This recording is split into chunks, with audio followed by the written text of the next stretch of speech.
Hello, everybody, and welcome to episode 3 of Talks Tamiya. I'm Craig. Thank you very much for tuning in and listening to the podcast again. It is February 2025, and I am going to be talking to you guys about what is coming up from our good friends at Tamiya in the next month or two, and having a chat about whether or not country-specific limited editions are good for the hobby or not. And then I will wrap up chatting you through some of the projects that I am working on over at the OAG RC. So let's not waste any time and let's get into March releases. So Tamiya have got a number of models listed for coming out in March. Now these are listed in Japan, so there's no guarantee that we will see all of these in Europe or in the US or North America, but they are listed as 2025 March releases. So we've got the DT04 is listed down as a March release. Now that surprised me. There's no way I was expecting that to be coming out after the Nuremberg announcement. I thought that was going to be later in the year, but it does seem that that is scheduled in for March, which is great. And alongside that, there's a bearing set, there's parts bag, part tree B, C, and F, all coming out alongside that buggy in March 2025. I have one down for pre-order. I'm looking forward to it myself. I think it's going to be brilliant. I love my DT02. I love my DT03. I wish I had a DT01 buggy, but I don't. But I do have the Mad Bull, which is very, very similar. And they're good platforms. Safe buggies, easy to repair if something goes wrong. And I'll come on to the DT04 in a little bit more detail in a little bit. They've got the TB05R chassis kit and also an aluminium lower bulkhead. Now that chassis kit I think is just coming out in Japan. I haven't seen that listed anywhere else. And also the Audi 90 Quattro Racing on the TT02 is down for release in March. That's a lovely body set with the wheels that go on that. It looks really, really good. And also there is a 40-foot 1/14 scale container with 3-axle semi trailer for trailer truck is listed down. So I think they showed that at the toy fair. There was a container that goes on the back of the trucks. I'm not big on the trucks, but I left it there for completeness. So all that is scheduled for March 2022. So the DT04. When we last spoke about the DT04, which is also the Fighter Next Gen, there were a number of sort of conflicting reports. All the information, all the facts weren't available at the time. And it did make it hard sort of predicting what this buggy was really going to be like. And what has come out since then is a lot more information. So it is a brand new chassis. It looks like the rear gearbox is based off of the DT02, DT03, but there's nothing wrong with that. It takes power fine, easily serviceable, plenty of parts around, so that's not a bad thing. It looks like it's going to be easier to put together because there's no polycarbonate body. It looks like all the plastics that make up the body, it looks a little bit like Lego Technic, but it comes with decals that just stick on top of those, no painting required, so the assembly should be really cut down and be really easy. What's pretty neat though about that is I'm sure if you get some Tamiya paint, you'll be able to paint those in different colours. So I think it creates quite a nice canvas for people to do their own thing, and we'll see some interesting designs coming out of people for that. And they'll be able to paint on that plastic as well on the outside, which will make it cool. 4-wheel independent with double wishbone suspension with CVA oil dampers. When the DT02 and the DT03 came out, they didn't come with oil-filled dampers as standard out the box. They were a sort of a later addition. Certainly if you bought the Sand Viper, you got the CVAs. And if you bought the later models on the DT03, you got CVAs as well. So it's nice to see those coming out of the box as standard, which is great. There's a skid angle of 22.5 degrees. Now, that sounds in itself to be really good. When I was looking at that compared to the DT02 and the DT03, I think that's actually less of a skid angle, and that's sort of the angle that it kicks up at the front. That's less than those models, but I think it'll be fine. What else did I notice? Oh yeah, this extendable wheelbase, so you can I made a comment when I was doing the podcast last time about the shocks being mounted in front of the front dampers because it doesn't really provide too much protection to the shocks.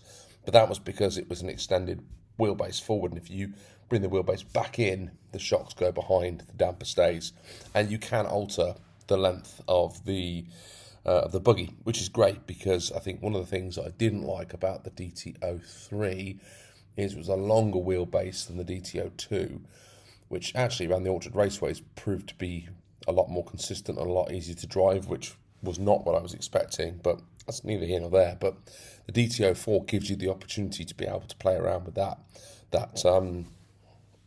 wheelbase and make it more suitable for the track that you're running on, which I think is pretty cool. I'm sure there'll be a whole bunch of hop-ups that will come out for this buggy in time. But I did read on one of the reports, I can't remember which one it was now, I saw it on, but it comes with all the tie rods for the front and the back, so you can change and alter the wheel setup and configuration. It also has a bell crank that's in there for the steering as well, which again is a nice little upgrade to the way the steering mechanism works. So actually, the more I read about this buggy, the more I think it's a really good little package, and it's a really good entry point. In the UK, it's been priced at around about £150, which at the time I thought was expensive, but actually on reflection, it's not a bad price considering it's got the CVAs, it's got the tie rods, you can change the wheelbase, a lot of fun stuff going on here. So I am looking forward to it. There's one on order, as I mentioned earlier. I can't wait to put it up against the DTO3 and the DTO2 around the Orchard Raceway and see how it gets on. And I think Tamiya have done a good job. I like the styling of it. I think it looks fun. I think it will certainly go down well in Japan. I think it will encourage some more younger people to get into the hobby on this.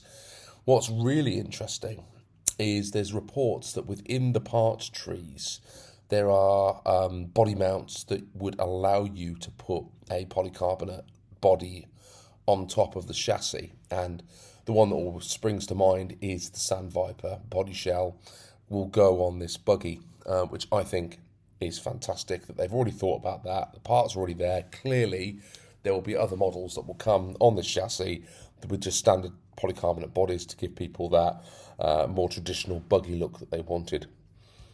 I also forgot to mention that the front wheels are hexes, and they come with the various hardware pieces that you need to make those front wheels hexes. What I didn't notice on the parts listings of coming out at the same time was the kit separately to be able to put that onto a DTO2 or a DTO3 to use some different wheels. I am sure that Tamiya will release that as a separate hop-up for other models in the future, but we'll have to wait and see whether that comes later. So another new model that cropped up on the radar during this month was the Tamiya RC Mazda 787B, and that is model 47518, it looks like. Now, any of you that know this Mazda, it was a one of these Le Mans type cars that was designed to compete against things like the Mercedes and the Jaguars and the others at the time that were dominating that sport. And I don't know much about the model, but it is quite unique. It's an orange, if anyone knows the livery, it's an orange livery with sort of green triangles and all over it. And it looks really, really nice, and it looks like a really nice model. I would imagine this is going to be on the same chassis that the Mercedes is on. It says here that it has a composite frame made up of an ABS resin bathtub with resin space frames at the front and the rear, and an FRP plate on the underside. The front is equipped with independent kingpin coil springs. The rear is equipped with a 3-piece suspension that controls a 1.5mm thick FRP T-bar with a CVA oil damper. There are spacers in the front that can be adjusted in 2 stages, and in the rear in 3. It's coming with a sport-tuned motor. There's a direct drive 2-wheel drive system that transmits powers directly to the spur gear. It's going to have a ball differential, operate smoothly, and offering a limited slip effect. And there are 1-piece wheels that are fitted with high grip sponge tyres. It is very similar to the Mercedes C11. It also comes with a pre-painted and marked body, is what it says, with those vivid colourings. But this is limited to Japan only. And I would imagine that is because of some of the branding that they've used on that particular model. They're not able to put on and send out into other countries. So it left me thinking, and it's a really nice looking model, but it left me thinking, are country-specific models or limited editions a good idea or a bad idea? Now, from a good idea, it provides the local market with something unique and something that will be specific to them and their wants and desires. So a good example in the UK might be if they were to release some of the old vintage Formula One cars on the F104 chassis, that might sort of kick in, if I think of like maybe Nigel Mansell or Damon Hill, do a livery that speaks to fans of that particular era of Formula One. You'd probably sell those particularly well in countries where there's an affinity towards the drivers. Okay? But I can't think of any other than something specific for the local market. I can't think of any other reason why you would want those country specifics, because certainly in today's modern world, if you want something, you can usually find a way of getting hold of it. And I'm sure there are plenty of resourceful people that are going to find a way of sourcing this Mazda 787B from Japan and getting it shipped to the US or getting it shipped into Europe to add to their RC collections, because, it's a global marketplace these days. We had a Clod, didn't we? The grey Clodbuster that came out in the US a couple of years ago. Only limited, only put out into the US market or the North American market. Didn't find its way into Europe, didn't find its way into Japan. There are plenty of people that managed to get a copy of that and get it shipped out to the UK or shipped out to Asia. Now, political agendas and tariffs aside, if somebody wants something, they will normally find a way of making it happen and getting these things shipped around the world. So it's all it's doing really is stifling the demand that's out there for new product. Now, the bad is it does create the price hikes that we see on these models in the marketplace. So there will be people that pick these up in Japan, list them up on global marketplaces for stupid amounts of money, and if people are really passionate about it, they'll pay the money. If you're a particular collector of these types of RCs, this is going to really appeal to you, and you're going to want to go out there and you're going to want to put your money down and get it shipped out and try and get it into your local area. If you collect Clodbusters, you're going to want it to get that grey one, so you're going to pay the price of people getting them and sticking them up on eBay or wherever they've managed to put them, and whatever scalpers managed to take their cut out of it, you'll have to pay it. And that's the bit I don't like about it. Plus, how easy is it going to be to get spares if it's a limited colour run or it's a limited edition and it breaks, or you do want to drive it and something happens? You're not going to be able to get another body shell. I mean, when my brother-in-law got the Mercedes C11, and lovely model, absolutely fantastic, but the first thing that we looked at was, can you get spare tyres? And of course, you can't get spare tyres for it. So if you're running it, if that's your daily drive and you're out there every weekend or every day running it around on the tarmac, you're going to wear those tyres out pretty quick. And then you can't replace them because no one's decided to manufacture a replacement set of tyres.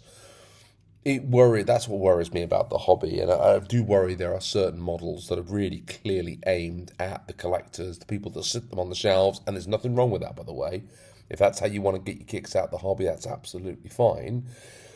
But Tamiya should make it very clear. In fact, all model companies should make it very clear. This one is not intended for you to run it. I mean, we look at all those RC10s that came out from Team Associated in the last 12 months, and there's an awful lot of them.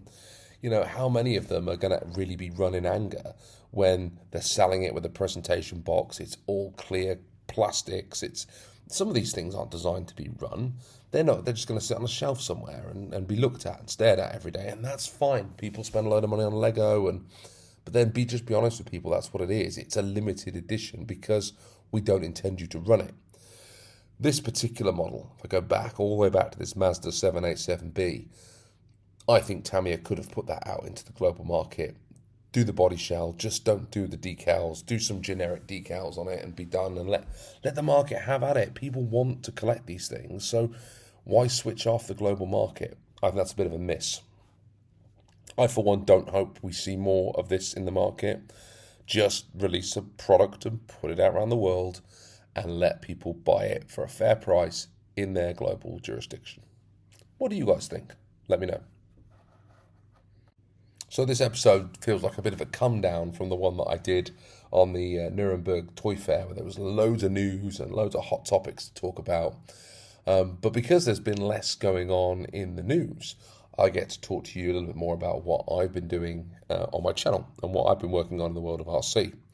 So it's been quite an exciting month or two for me. I've been building a Terra Scorcher. I mentioned it, I think, on the last podcast.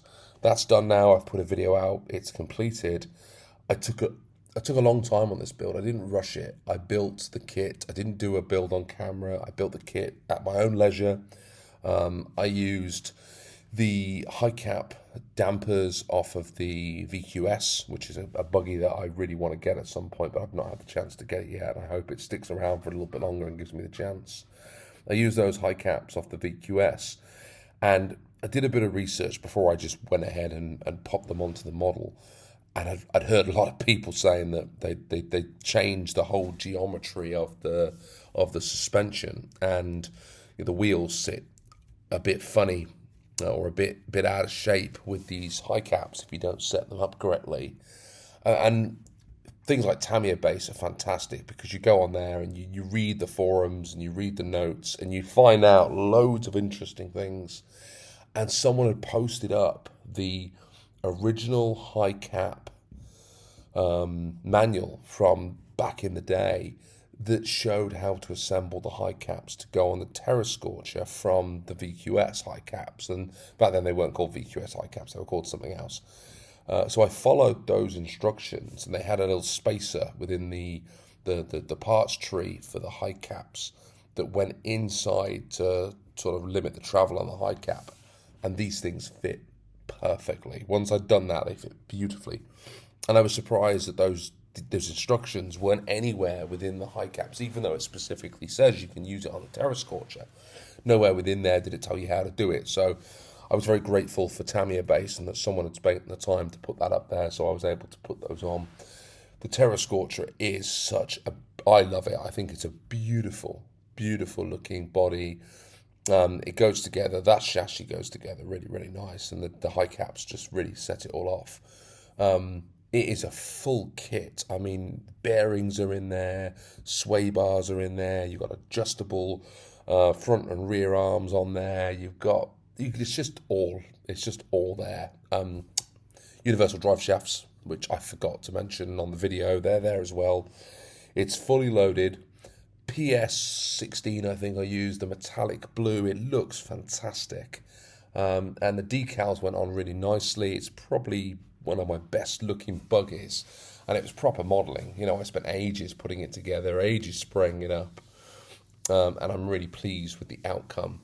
I can't wait to drive it because I know that the Thunder Dragon won the Orchard Raceway Series in 2023, and I know how well that drove. It did have a tendency to roll in the corners. It traction rolled over if you went in too hot, and I hope that doesn't happen on here because of the sway bars, but you never know. But I'm looking forward to driving it. Can't wait for the spring to roll around so I can get some buggers out up on the track, and the Terra Scorcher will absolutely be one of the first ones out. I can't wait. And the other thing that I've been working on is the restoration of the Falcon that Paul Coughlin sent me over from the States. And on first review of that model, it looked fine.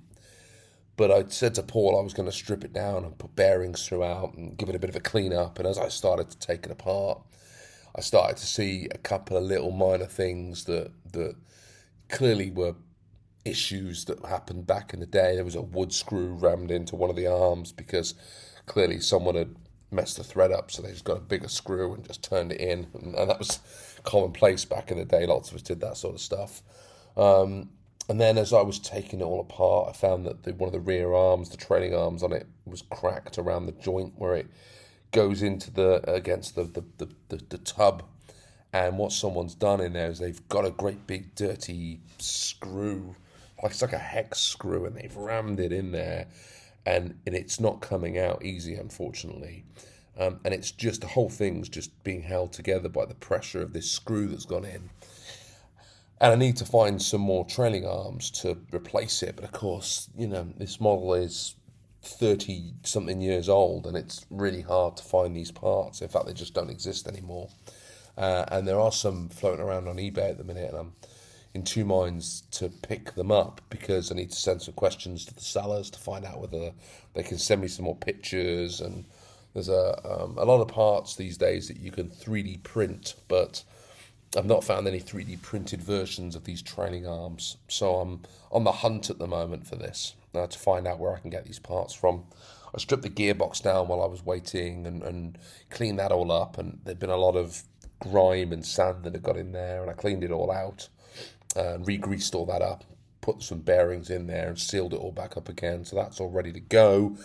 I'm going to start working on the front end in the next week or so and getting that all ball raced and getting that back on the chassis. Of rebuilding the shocks, took those apart and put some fresh oil in them. Although, to be fair, I don't think they really needed it when I got them out and disassembled them. The oil that came out looked like it was full. I mean, I couldn't see any leakage at all, which is my luck that now I've changed it, it'll all leak everywhere. But I rebuilt those anyway.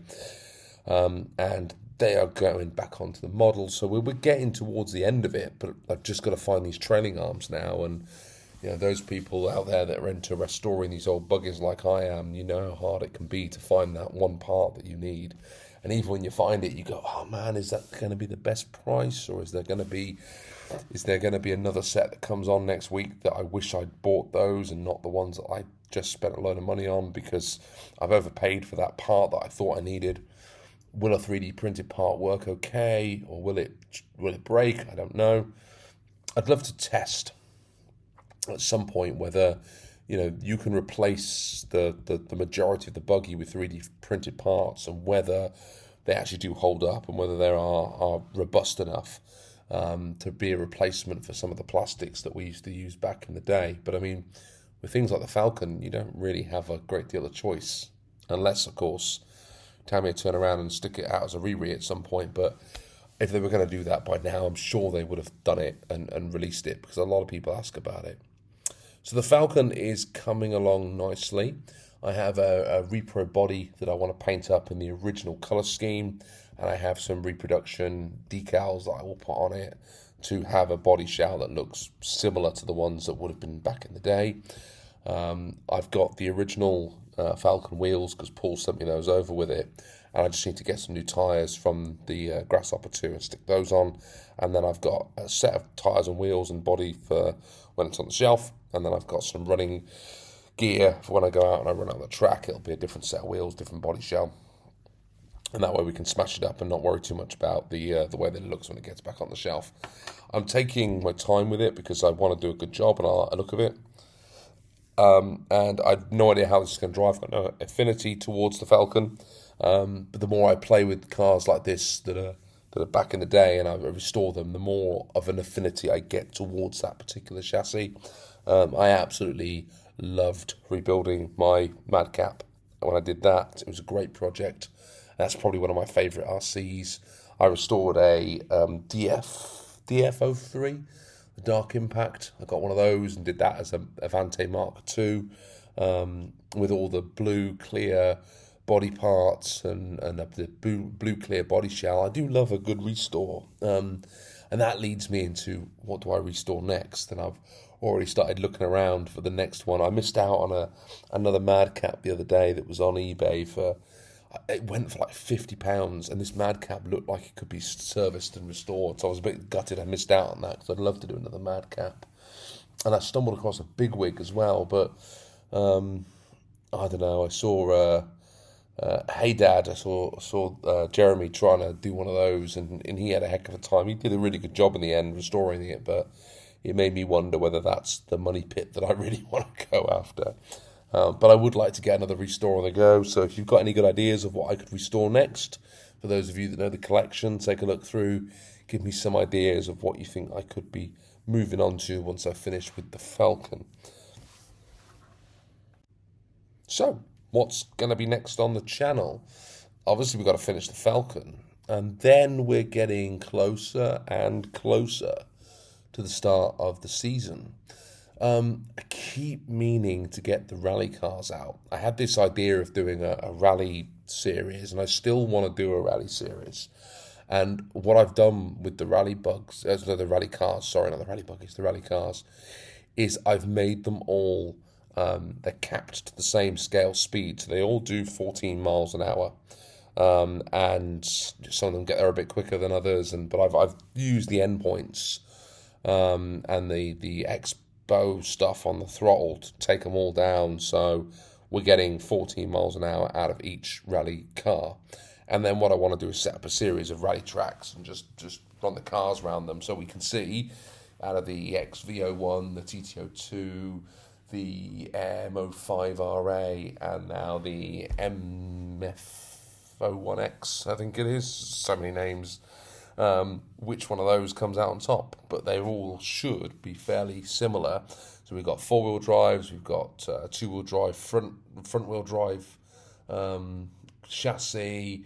We've got the belt drive, we've got the shaft drive. There's just a lot of stuff going on there, and it'd be nice to see the differences in them as we go forward. So I want to get onto that. And then I do want to build something else. I don't feel I'm quite done with the builds for the winter yet. And I've got a Blitzer Beetle that I've always wanted to do, but then that's very similar to the Falcon, so I might not do that. I mean, it'd be fun, but it might just be too similar to the Falcon. And I've just taken that apart and put that back together again. So I'm just looking at the kits that I've got, thinking, well, what else might I build? But then the DTO4 is going to be coming out, and maybe that just goes in, and I build that next, because lots of people are going to be building those and sticking them up on on YouTube. So I might get on and do that, and then that one can run on the track as well this year, which will be fun. Right, that's the end of Talks Tamiya for February. Lots going on the channel. Not a lot going on in other news, unfortunately, but we are going to get a DTO4, which I'm sure we'll be talking about when it comes to March's edition. I've got a couple of ideas for future podcasts that came from the last one. If you guys out there are wanting me to talk about something specific, let me know. I am going to be working with some YouTubers, and we'll get some collaborations on the go and get a couple of other people on this podcast. I think it's certainly doing far better than I thought it would do, and that's because of you guys out there listening to it. So thank you, everybody who has tuned in so far. Share the word. Talks Tamiya, I hope, is here to stay, and I hope you've all had a good half an hour listening to me. Thanks a lot. See you all soon. Take care. Bye for now.